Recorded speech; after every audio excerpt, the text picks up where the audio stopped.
hari ini yang semestinya kalau pemerintah kita lebih tanggap lagi, mestinya ya memang ada era jadul ini yang harusnya sudah mulai ditinggalkan, bukan untuk sepenuhnya, tetapi mohon maaf agar yang baru ini tidak sama sekali terabaikan. Gitu. Ada banyak potensi cuan yang hari ini masyarakat kita mereka lebih merasakannya secara mandiri, dia berjuangnya secara mandiri tanpa sentuhan kebijakan yang lebih berpihak dilakukan oleh pemerintah kepada mereka, terkecuali yang memang sifatnya regulasi ya. Iya. Saya ini kan juga demonstran dulu sebetulnya. Senang menerima masukan, kritik, aspirasi melalui gerakan di lapangan, meskipun sekarang gerakan juga lebih canggih. Disampaikan melalui media sosial juga melalui media sosial. Bisa ditutup dengan ada koreksi, ada usulan masuk, ada masukan-masukan, ada kita di reminder setiap saat untuk oh ini loh waktunya yang harus diperjuangkan, jangan santai-santai dan seterusnya itu.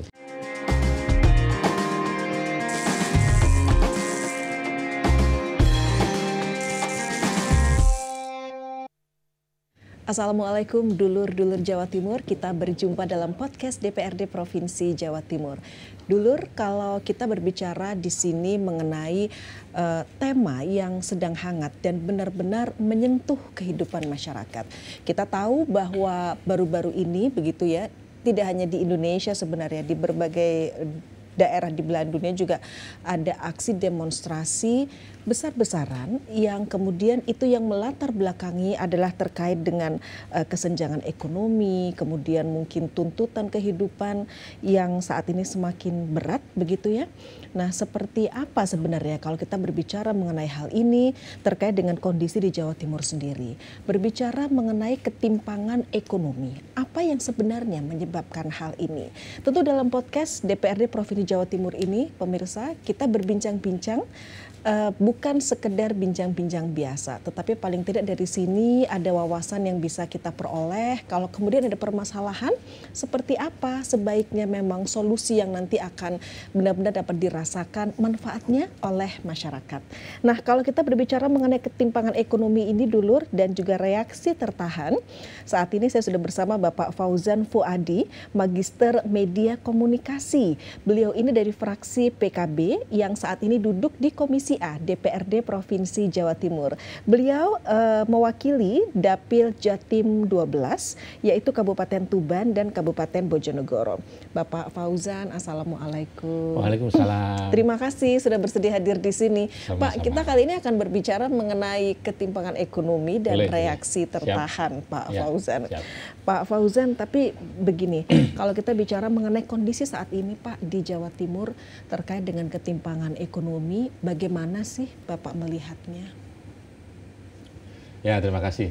Jadi kalau kita berbicara ketimpangan ekonomi ini sebetulnya menariknya tidak harus langsung dari sudut pandang Jawa Timurannya, tetapi secara nasional juga ketimpangan ekonomi ini sudah terjadi juga, derivasi ke bawah, ketimpangan terjadi di Provinsi Jawa Timur, ketimpangan ekonomi juga terjadi di berbagai kota kabupaten yang ada di Jawa Timur lebih spesifiknya. Secara nasional kita tahu bahwa kekayaan sumber daya, penguasaan atas aset-aset di negara ini dikuasai oleh berapa orang sih, kan kita bisa lihat datanya. Artinya di situ juga sudah terjadi ketimpangan. Di konteks Jawa Timur juga saya kira sama. Ketimpangan ekonomi terjadi secara nyata di depan mata kita, yaitu betapa ada orang dengan kelas sosial ekonomi tertentu, dia derajat kesejahteraan dan kemakmuran hidupnya ini jauh jomplang dengan mereka yang ada di sudut-sudut perkampungan di suatu kabupaten atau kota. Itu bisa kita lihat dari akses yang bersangkutan terhadap pendidikan, akses yang bersangkutan terhadap fasilitas-fasilitas publik lainnya yang semestinya sebagai sesama warga negara mestinya berimbang, bisa saling menikmati satu sama lain, kondisinya bisa merata satu sama lain sehingga ya harusnya kita tidak hanya berkutat pada statistik, angka-angka yang biasa meninabubukkan kita ketika kita melihat angka-angka itu. Meskipun ya ini tetap menjadi sebuah ukuran. Iya. Katakanlah indeks Gini rasio Jawa Timur hari ini 0,369 per Maret 2025 kemarin. Iya. Kalau dilihat dari Gini rasio tahun sebelumnya yang masih sekitar 0,37, ya ada penurunan. Baik. Sedikit ada penurunan sedikit. Ini kan memang debat soal indeks Gini rasio itu kan antara 0 sampai 1 saja kan. 0 itu sempurna, 1 itu berarti ketimpangan yang sempurna. Artinya kalau hari ini 0,369 itu juga bukan angka yang timpang-timpang banget, tetapi juga bukan sempurna banget ekonominya, kualitas ekonominya. Baik. Nah, kenapa tadi saya menyatakan jangan hanya terninabubukkan oleh angka-angka, karena yang kita lihat di depan mata itu justru lebih menjadi data kualitatif, data tersendiri yang semestinya intervensi kebijakan oleh pemerintah terkait. Kalau dia di level desa, ya pemerintah desanya juga harus tanggap. Apalah artinya berbagai program disusun oleh mereka yang duduk di provinsi, tetapi tidak ada masukan, tidak ada informasi, tidak ada pasokan suplai datanya terkait dengan kondisi yang real terjadi di bawah. Orang ini sudah makan apa belum, hari ini bisa makan besok, bisa makan apa enggak, dan seterusnya. Jadi memang ketepatan data yang diperoleh juga. Data, akurasi, momentum, saya kira semua saling berkelindan erat mempengaruhi betapa pada saat yang sama kebijakan itu datang diambil untuk mengeksekusi problem-problem yang terjadi di lapangan itu. Pak Fauzan, apakah memang bisa dikatakan bahwa kebijakan itu belum sepenuhnya menyentuh masyarakat, apalagi yang memang di level rentan? Belum sepenuhnya menyentuh kok. Sekiranya pemerintah tidak melakukan apa-apa sama sekali ya. Saya kira sebagai sebuah usaha maksimal sudah dilakukan, tetapi masukan, menerima saran kritik dan konstruksi-konstruksi lainnya yang semestinya pada saat yang sama pemimpin atau para pengambil kebijakan ini juga mereka tidak tebal telinga untuk mendengarkan masukan-masukan dari bawah tersebut, itu akan menjadi sebuah energi luar biasa untuk mengatasi, menjadi solusi atas semua persoalan yang muncul itu. Jadi kan langsung saja persoalannya hari ini apa sih? Misalnya yang sedang kita identifikasi, angka putus sekolah misalnya sebagai salah satu ukuran ketimpangan kesejahteraan ya, ekonomi, bicara ekonomi juga. Di tempat-tempat tertentu ini kan angka pendidikan, tingkat pendidikan ini kan pasti akan dipengaruhi oleh kualitas ekonomi yang bersangkutan, warga masyarakat yang bersangkutan gitu ya. Ketika seorang anak dalam lingkungan keluarga yang kurang mampu, tetapi ketika orang tuanya melakukan semua cara agar anaknya ini bisa menempuh jenjang pendidikan sampai setinggi mungkin, apakah kemudian pada level itu kalau hanya dipotret dari aspek eskalasi pendidikannya, dia kemudian digolongkan sedang tidak memerlukan bantuan? Kan tidak bisa seperti itu. Karena ada tekad, ada etos yang luar biasa dari orang tuanya untuk menyekolahkan, memberi pendidikan yang setinggi-tingginya kepada anaknya itu dengan semua cara, tentu yang positif maksud saya. Iya, artinya utang sana pendidikan sini, yang gali layak lubang sana sini, bukan apa ya. Tetapi ada orang yang karena faktor etos dan semangat untuk eskalasi ke atas itu yang berbeda dengan yang saya singgung tadi di awal, dia begitu cepat pasrah menerima kenyataan, padahal dia semestinya mampu untuk melakukan lebih, tetapi ya sudahlah, anaknya susah diatur, disekolahkan lebih tinggi dia tidak mau, ya sudah menyerah dengan kenyataan. Apakah itu kemudian bisa digolongkan dia sedang tidak membutuhkan intervensi kebijakan dari pemerintah? Itu yang makanya solusi case by case itu perlu cepat, perlu update kan di situ. Iya, dan memang antara satu case dengan case lain berbeda pastinya ya cara penyelesaiannya. Begini Pak Fauzan, pasal 34 ayat 1 Undang-Undang Dasar 1945 itu menyebutkan fakir miskin dan anak-anak terlantar dipelihara oleh negara. Apakah kemudian amanat konstitusi ini sudah dijalankan dengan baik di Jawa Timur kalau menurut Anda, Pak Fauzan? Sama dengan jawaban tadi ya. Jadi kalau menganggapnya belum dijalankan sama sekali kan itu juga tidak fair. Tetapi apakah itu sudah sesuai dengan ekspektasi atau amanat sebagaimana pasal 33 itu saya kira juga masih belum ya. Tetapi senang sekali beberapa waktu terakhir terutama semenjak Pak Prabowo menjadi Presiden RI. Saya beberapa kali mengikuti forum beliau, baik pada saat acara partai atau acara kepresidenan seperti kemarin, kenegaraan seperti kemarin pada saat pidato kemerdekaan. Saya selalu mendengar beliau mengutip pasal 33 ini sebagai Undang-Undang Dasar sebagai pintu masuk, sebagai panjatan beliau untuk memproduksi kebijakan-kebijakan strategis beliau dalam memimpin. Sekarang kita tahu ada terlepas ada kontroversinya, terlepas masih kekurangan-kekurangannya ya, plus minusnya. Ada makan bergizi gratis. Itu kan program dimulai dari bawah, hendak menyasar semua kalangan tanpa pandang bulu. Jadi makan bergizi gratis itu Pak Prabowo melihat filosofinya dari ketika beliau turun ke daerah betapa ini ya tentu ada fakir miskin di situ ya, ada anak terlantar di situ, ada orang gizi buruk, ada macam-macam lah itu yang kategori-kategori pasal 33 ini. Itu coba diatasi satu program, satu tarikan nafas bernama MBG ini dengan harapan kalau anak bergizi itu kan otomatis belajar juga enak, tenang, nyamahan, keterbutuhan nutrisinya untuk otak dan seterusnya lain ya, bisa melebar kemana-mana studinya. Itu yang dilakukan oleh beliau. Saya kira kan menyenangkan.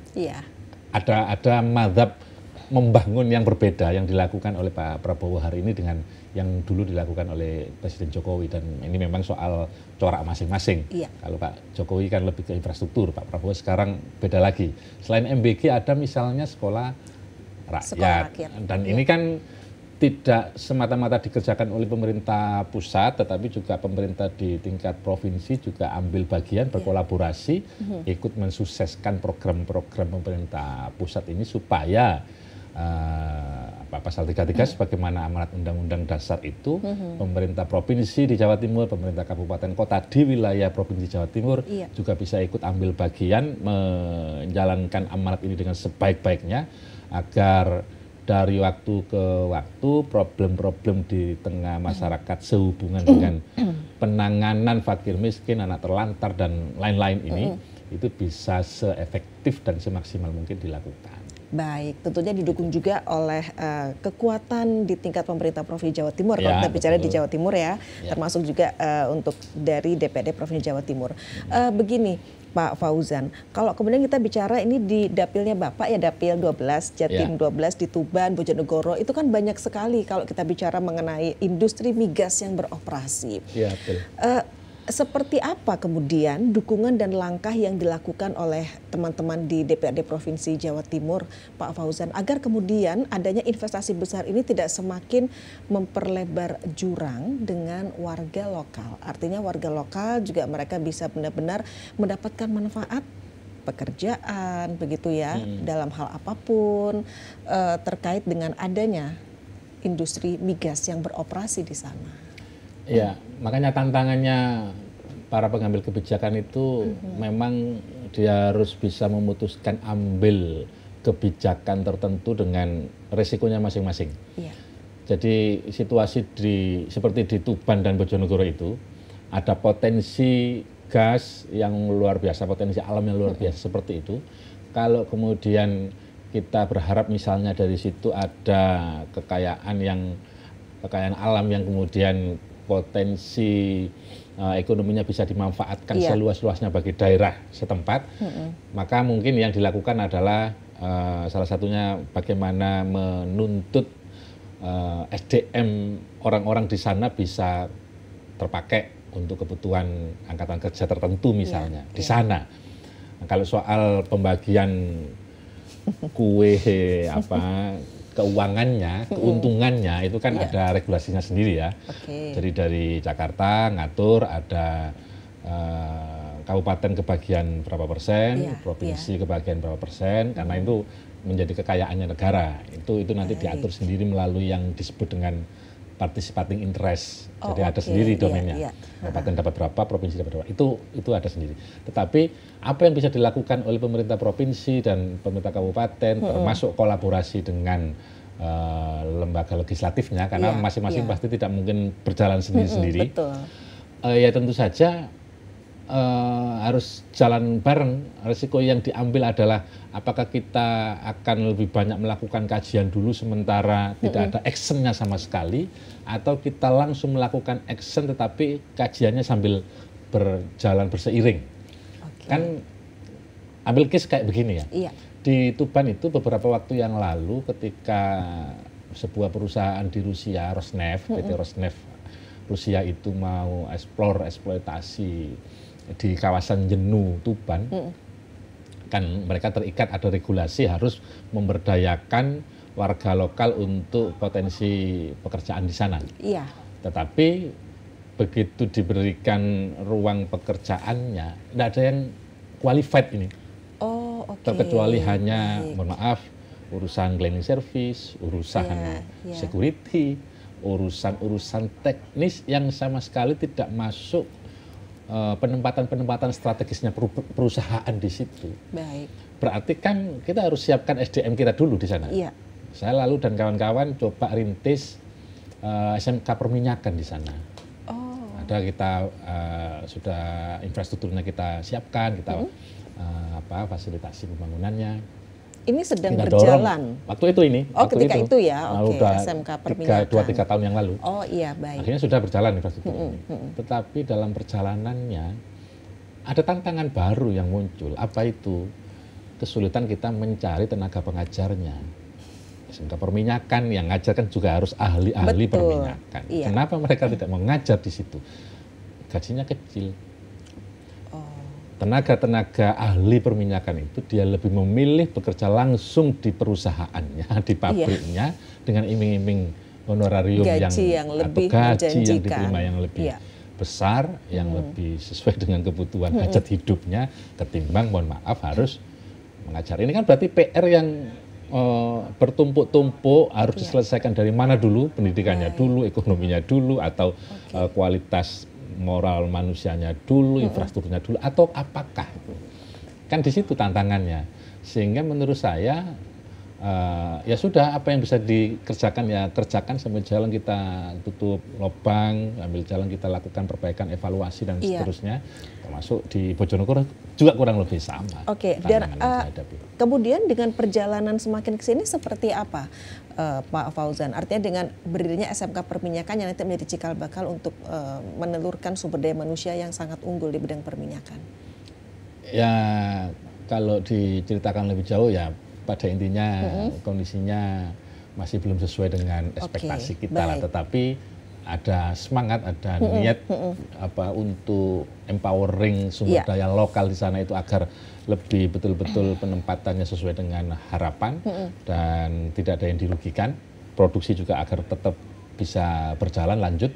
Jadi ya namanya membangun kan pasti ada itu ya. Betul, ada tantangan juga. Nah, seperti apa kemudian bisa? Karena kalau ditinggal ya tidak mungkin ini. Tidak mungkin ditinggal.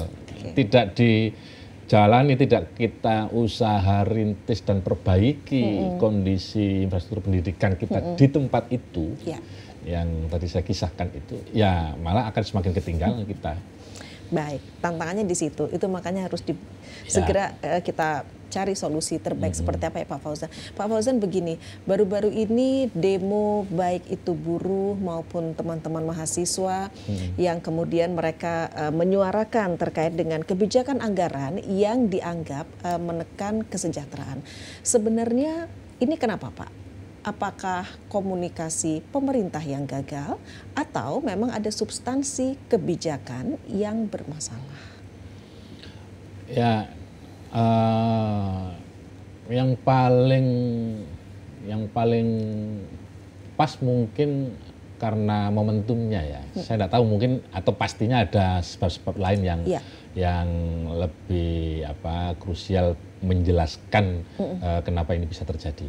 Tetapi sebagai sebuah kebijakan di banyak daerah ini berlangsung lama meskipun saya tidak pada konteks membenarkan atau ikut bersetuju terhadap itu. Tetapi di beberapa tempat ini sebetulnya kebijakan yang sudah lama. Ini kan kayak berturut-turut memang. Jadi sebelumnya ada One Piece sebagai kayak semacam simbol perlawanan, lalu meletus di Pati ketika pajak bumi bangunan dinaikkan 250%. Tapi mohon maaf loh, kenapa tadi saya bilang momentum? Ada banyak daerah juga yang bahkan menaikkan pajak PBB-nya itu 400%, 500%, 600%, tetapi daerahnya juga biasa-biasa saja. Tetapi apakah di situ tidak ada gejolak atau tidak ada orang protes? Pasti ada orang protes. Tetapi kan situasinya, eskalasinya berbeda antara satu tempat dengan tempat yang lain. Sekali lagi saya tidak pada konteks mengiyakan atau bersetuju terhadap itu, tetapi ada sesuatu tersembunyi yang sebetulnya bisa kita singkap di sini kalau kita mau belak-belakan membuka ada fenomena apa sih belakangan ini.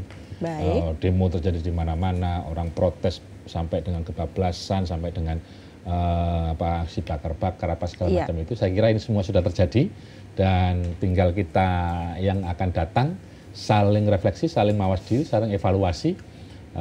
Siapapun yang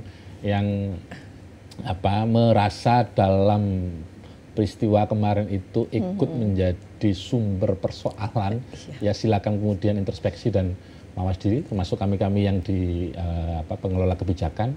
Teman-teman kan banyak orang ya, ada yang suka flexing, ada yang suka macam-macam. Tentu semua harus koreksi diri, mawas diri. Muhasabah katanya orang-orang PKB, evaluasi lah ya, mawas diri supaya satu sama lain toleransi, saling menjaga dan saling berimbangan, saling menghargai satu sama lain itu bisa menjadikan jurang pemisah di level apapun ya, di isu apapun. Ekonominya, macam-macamnya itu bisa semakin menyempit jurang degradasinya agar semakin guyup rukun lah kehidupan kita. Harapannya begitu ya, apalagi di Jawa Timur. Pak Fauzan, monggo kita minum dulu Pak, supaya semakin sejuk gitu ya Pak ya suasananya, adem. Saya nggak fokus karena moderatornya pakai baju hijau. Kalau kita bicara mengenai APBD Jawa Timur 2025, ini kan anggaran besar itu alokasinya untuk infrastruktur ya Pak ya. Macam-macam ya. Nah artinya di sini ada masyarakat itu menilai sektor pendidikan dan kesehatan itu masih terpinggirkan. Sebenarnya seperti apa sih Bapak Fauzan kalau teman-teman di DPD Provinsi Jawa Timur ini menyikapi prioritas anggaran agar kemudian lebih berkeadilan di semua sektor gitu Pak? Ya, sesuai dengan kewenangan yang melekat kepada teman-teman DPR, kami punya hak budgeting, sambil lalu juga punya hak kontrol atau pengawasan. Tentu sesuai dengan koridor kewenangan yang kita miliki itu bersama-sama dengan eksekutif di konteks Provinsi Jawa Timur ini kami berusaha memproporsikan kebijakan alokasi anggaran itu sesuai dengan kebutuhan dan isu aspiratif yang sedang berkembang pada saat pembahasan sekaligus memproyeksi kira-kira kebutuhan dan isu aspiratif apa yang akan muncul di masa berikutnya. sekurang-kurangnya 1 sampai 2 tahun lah yang harus bisa kita baca itu. Iya. Tentu akses dampaknya adalah untuk beberapa tahun yang akan datang, apalagi kalau itu soal infrastruktur, perbaikan infrastruktur jalan, infrastruktur pendidikan, infrastruktur kesehatan, itu kan investasi sebetulnya ya. Iya. Tidak bisa 1 tahun 2 tahun, tetapi bisa proyeksional sampai dengan 5 sampai 10 tahun yang akan datang. Nah, tentu berdebat, saling memberi masukan satu sama lain sudah menjadi habit antara kami yang di Indrapura dan teman-teman eksekutif yang ada di Jalan Pahlawan ya. Iya. Sejauh ini berlangsung seperti masyarakat juga bisa menyaksikan langsung, karena proses-proses yang kita lakukan hari ini seperti akuarium, orang bebas melihat, dilindungi oleh undang-undang keterbukaan informasi dan seterusnya. Sistem-sistem yang harus kita penuhi pada saat kita mengusulkan menganggarkan sesuatu yang menjadi aspirasi kita di DPR, itu juga di input secara terbuka melalui sebuah sistem yang langsung guidance-nya atau petunjuknya kita dapatkan dari Kementerian Dalam Negeri yang disebut dengan Sistem Informasi Pembangunan Daerah itu, SIPD, sehingga ya kita berkebijakan kalau menurut masyarakat sekiranya kebijakan itu tidak tepat, belum waktunya, kan kita bisa saling berdebat ya, bisa membahas. Mungkin infrastruktur kesehatan pendidikan di Surabaya sudah lebih dari cukup, mungkin. Kalau perbandingannya dengan daerah pemilihan saya di Bojonegoro dan Tuban, atau perbandingannya dengan daerah pemilihan teman-teman yang lain di Pacitan, Magetan sana, di Situbondo dan Bondowoso sana, kan pasti berbeda. Bagi orang di Surabaya sudah cukup, waktunya bergeser ke isu aspiratif yang lainnya, tetapi kan di Bojonegoro belum, di Situbondo, di Bondowoso belum. Ini kan pasti ruang dan waktu ini kan berbeda-beda antara satu dengan yang lain. Lalu eksekutif sebagai pengambil kebijakan harus seperti apa? Kalau kami di legislatif ini kan hanya mendorong, mengkoordinasikan. Kalau anggaran sudah berjalan, ada nggak pasnya kita melakukan kontrol tadi itu, sehingga ya inilah demokrasi kan. Sistem politik yang kita anut per hari ini yaitu. Baik, begini Pak, di pasal 23 Undang-Undang Dasar 1945 ini menegaskan APBN APBD itu kan harus digunakan untuk sebesar-besar kemakmuran rakyat. Pak Fauzan melihat apakah kemudian alokasi APBD di Jawa Timur sudah mencerminkan prinsip ini? Ya, saya positif thinking aja, jadi kan membedah APBD, postur APBD kita itu butuh, kalau kita serius cermati itu bisa butuh waktu berminggu-minggu belum selesai ya, tetapi secara postur secara keseluruhan, secara umum bisa kita lihat bahwa yang sudah secara maksimal kita lakukan bersama-sama dengan eksekutif ya, yang sudah berjalan sejauh ini. Tentu ada plus minusnya, tentu ada kekurangan-kekurangan di sana sini, dan itu normal karena berbagai macam keterbatasan dan kemendesakan agenda tertentu yang menjadi prioritas eksekutif mungkin berbeda dengan kami. Kenapa saya menyebutnya ada normalnya? Karena ya mohon maaf, kita bukan termasuk provinsi yang kaya raya sumber keuangannya. PAD kita dari waktu ke waktu, Jawa Timur malah mengalami kontraksi penurunan yang cukup signifikan. Meskipun sebetulnya potensinya harusnya naik. Saya ambil contoh PAD. Pasca berlakunya Undang-Undang Hubungan Keuangan Pusat dan Daerah HKPD tahun 2022 atau berapa itu saya lupa, nomor 1 yang pasti. Tetapi berlaku baru-baru ini, itu Jawa Timur mengalami kontraksi pendapatan sangat tinggi, sangat besar. Kenapa? Karena ada option pajak yang dulu kendaraan bermotor itu yang berhak melakukan pengelolaan itu totally provinsi. Nah sekarang diatur oleh undang-undang secara langsung ada bagiannya, kabupaten itu sekian persen. Sehingga saya sekitar 36 atau 37% begitu ya, nanti bisa dicek. selebihnya provinsi. Sementara kemarin full provinsi dan provinsi tinggal mengatur, oh Pacitan mau dikasih bagian berapa, lalu Situbondo dikasih bagian berapa, Surabaya dikasih bagian berapa. Sekarang karena HKPD itu sudah berlaku, mohon maaf, Surabaya semakin diuntungkan karena jumlah kendaraan bermotor banyak. Itu lebih banyak di Surabaya, lebih banyak di Gresik, lebih banyak di Kabupaten Sidoarjo. Sementara Madura, kalau kita hari ini berbicara ketimpangan kebijakan pembangunan, hari ini dia merasakan yang paling nyata dampak negatifnya karena yang mereka dapatkan sebelum berlakunya Undang-Undang HKPD dengan yang didapatkan sekarang itu jauh menurun, termasuk Pacitan, daerah-daerah perbatasan ini ya. Jumlah kendaraan bermotor mereka sedikit, undang-undangnya mengatur ya sudah ini bagianmu, ya sudah terima itu. Mereka dirugikan. Nah, padahal dalam level pemerintah kabupaten kan juga akan berkebijakan mengatur anggaran yang mereka punya itu untuk pembangunan di tempat mereka. Nah, ini yang saya maksud dengan bukan saya menormalkan bukan, tetapi karena kita ini memang di tengah uang terbatas, cita-citanya macam-macam, kepingin ini itu apa segala macam untuk dipersembahkan untuk pembangunan yang lebih pro-pur untuk masyarakat, tetapi ya sudah kayak begitu. Baik, Pak Fauzan, ini ada laporan BPS begitu untuk angka pengangguran di Jawa Timur kan masih cukup tinggi, terutama di kalangan pemuda. Nah, ini terkait dengan membuka lapangan pekerjaan yang relevan ini, strateginya seperti apa teman-teman di DPRD Provinsi Jawa Timur? Ya, sejauh yang saya ikut ya, karena kalau berbicara tupoksi saya di Komisi A tidak memidangi urusan ketenagakerjaan, tapi sedikit-sedikit masih mengikuti ya. Iya. Tingginya angka pengangguran itu kalau kita coba analisis faktor penyebabnya kan pasti juga kompleks. Jawa Timur ini termasuk surplus bonus demografinya tinggi. Iya.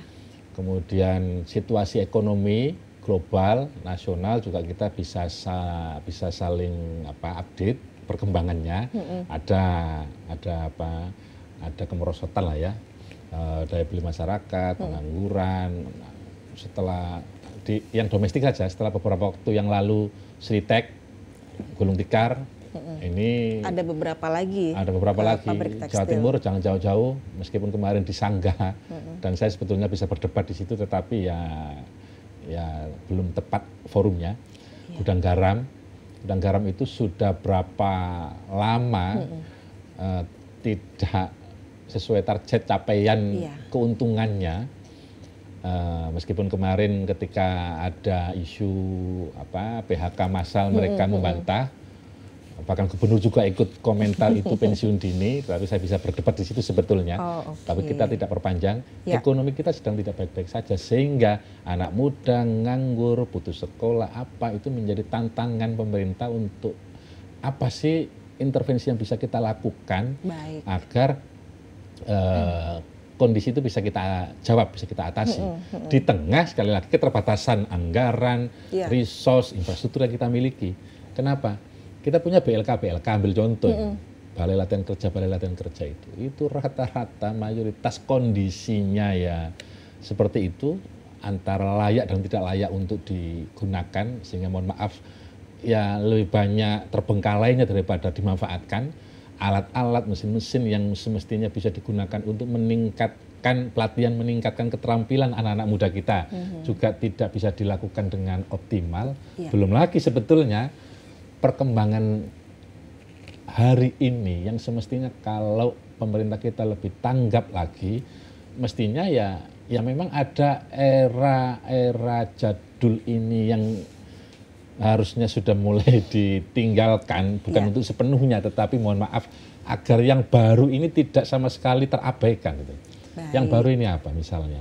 Kita tahu ada peluang ekonomi memanfaatkan potensi kreatif digital yang belum optimal dimanfaatkan oleh pemerintah kita, baik pusat atau sampai ke daerah. Juga. Ya.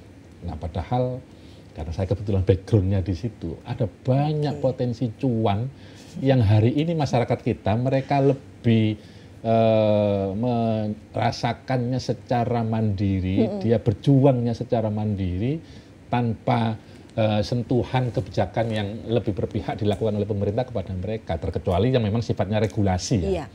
Gitu. Baik, jadi mungkin itu juga yang sekarang sudah harus kita masuki, itu ceruknya Ya, masih besar ya, betul Pak Fauzan. Pak Fauzan begini loh, kalau kita bicara mengenai peran dari DPRD sendiri, kalau di sini bicara DPRD Provinsi Jawa Timur ya Pak ya. Jadi itu ada sebagian masyarakat itu kan menilai kalau DPRD itu hanya hadir ketika demonstrasi besar terjadi, tetapi kurang aktif dalam pencegahan ketidakpuasan publik. Seperti apa Pak Fauzan menanggapi kritik ini? Ya, terima kasih kritiknya, karena ya apalagi hari-hari ini ya, iya.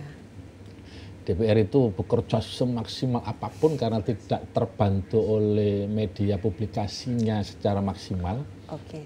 Tidak ada anggarannya, paling-paling dilakukan mandiri oleh yang bersangkutan, sehingga hal-hal positif yang sudah dilakukan oleh teman-teman itu tidak banyak terketahui oleh publik, oleh masyarakat. Baik. Tetapi mohon maaf, bukan juga bermaksud membela diri. Ada memang oknum-oknum tertentu. Kalau berbicara oknum itu kan saya kira di semua level dimensi hidup kita itu ada oknum yang bisa disoal. Iya. Ya mohon maaf, profesi apa yang hari ini tidak ada oknumnya yang sedang bermasalah, kan begitu kan.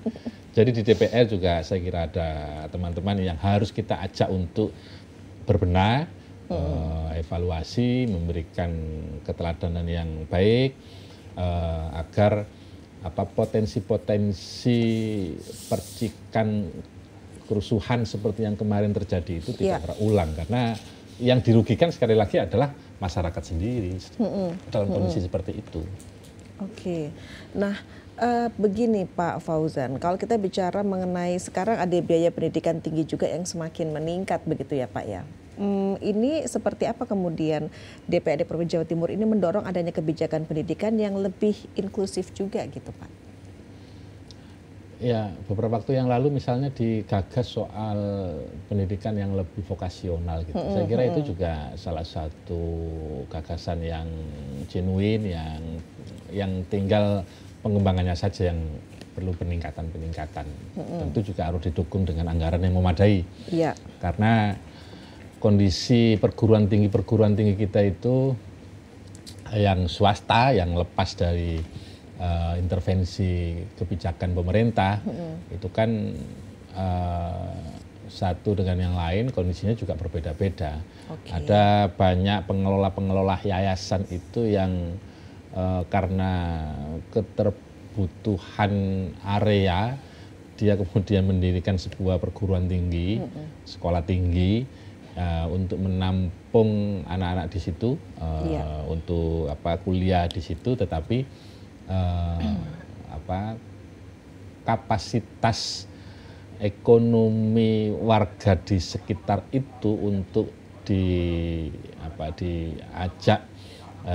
menempuh pendidikan tinggi di situ, itu tidak lebih dulu diukur dengan baik, sehingga ya banyak sekali perguruan tinggi rintisan itu yang umurnya hanya hitungan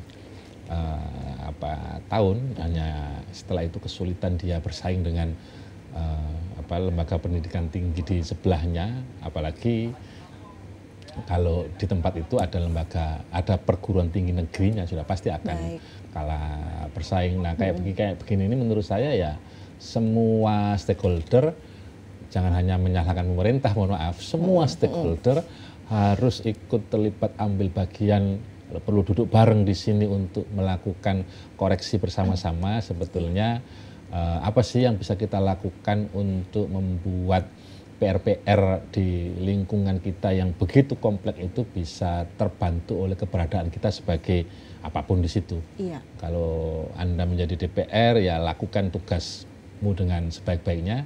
Kalau Anda di situ sebagai tokoh masyarakat, apakah tokoh agama atau apapun, lakukan tugas juga dengan sebaik-baiknya, berkontribusi memberikan warna positif bagi masyarakat di sekitarnya. Saya kira yang kayak begitu itu langkah-langkah sepele yang orang juga acap kali menganggapnya sebelah mata, padahal itu kontribusi yang luar biasa. Dan perlunya kolaborasi lintas sektor itu sangat penting, seperti itu Pak Fauzan ya. Penting. Pak, kalau tadi kita bicara pendidikan, sekarang yang tidak kalah penting itu terkait dengan ekonomi Pak. Nah ini tuh ada laporan bahwa pekerja informal dan buruh tani itu semakin terpinggirkan Pak, akibat mekanisasi pertanian dan industrialisasi. Seperti apa sih kemudian Pak teman-teman di DPD Provinsi Jawa Timur ini memastikan begitu, mengawal agar transformasi ekonomi ini tidak menciptakan pengangguran baru? Iya, tadi saya singgung sedikit tadi ya soal digitalisasinya ya. Saya kira pada satu sisi kita harus mengatakan bahwa ini sebuah konsekuensi logis dari perkembangan dunia ya, mekanisasi ini ya. Apalagi sekarang ada artificial intelligence. Jadi harus betul-betul siap, tenaga kasar ini akan digantikan oleh kecanggihan kecerdasan buatan. Baik. Hasilnya kita bisa cari tahu sendiri, tetapi ini terus dinamis, terus berkembang. Saya bahkan berkali-kali terkejut, surprise dengan cara kerja AI ini. Ini lintas sektoral ya. Tadi kan disinggung soal buruh kerja ya, buruh tani, pekerja informal juga terdampak sama. Baik. Saya beberapa waktu yang lalu di Kabupaten Blitar itu mereka petani koi ya, istilahnya peternak koi. Koi lah ya, koi, petani juga kan ini. Mereka sudah bisa memang pada akhirnya manusia terbantu pekerjaannya. Jadi dia bisa memprogram, memberi makan kepada koi-koinya itu, di kolamnya itu, termasuk bisa mengontrol suhu air di kolamnya itu. Tidak harus dengan kehadiran fisiknya dia di kolam tempat dia merawat koi-koinya itu, tetapi dia melalui sebuah aplikasi. Ini sudah agak lama. Ini aplikasi ya, belum kebutuhan-kebutuhan lain yang mau tidak mau AI ini bisa masuk menjadi bagian dari apakah itu cara pemasarannya atau pengelolaan atas produk-produk pertaniannya itu yang kemudian menggeser tenaga kasar ini menjadi semakin terpinggirkan. Baik, mungkin itu bisa dijadikan sebagai patokan juga ya Pak Fauzan. Betul. Pak Fauzan begini. Alatnya semakin canggih-canggih sekarang. Ya betul. Pak Fauzan, ini kita sudah menjelang di penghujung perjumpaan dalam podcast DPRD Provinsi Jawa Timur. Nah ini sebagai penutup ini Pak Fauzan, seperti apa kemudian strategi DPRD, utamanya DPD Provinsi Jawa Timur sendiri, agar ketimpangan ekonomi di Jawa Timur ini tidak lagi menjadi bara dalam sekam dan reaksi masyarakat Pak itu bisa tersalurkan secara sehat dalam ruang demokrasi, bukan sekedar demonstrasi. Individu-individu anggota DPR di semua tingkatan, tingkat 2, tingkat 1 dan di tingkat nasional, ini kan terdiri dari banyak orang.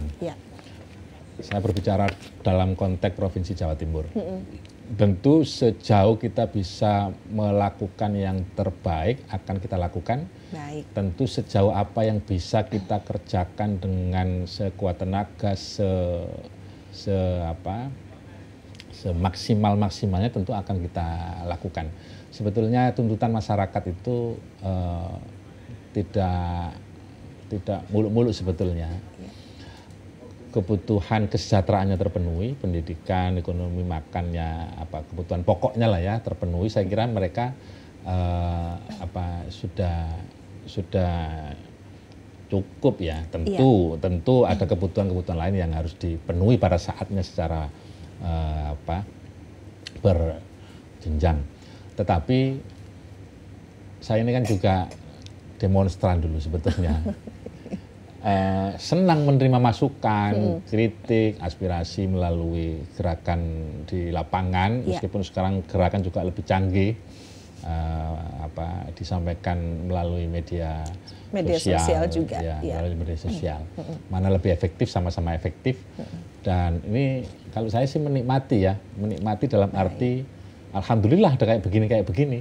Sehingga bisa menjadi rem, bisa menjadi kontrolnya kita semua karena ya mohon maaf, kami ini kan pada satu sisi dituntut harus sempurna seperti seorang malaikat katakanlah, tidak ada kekurangannya sama sekali.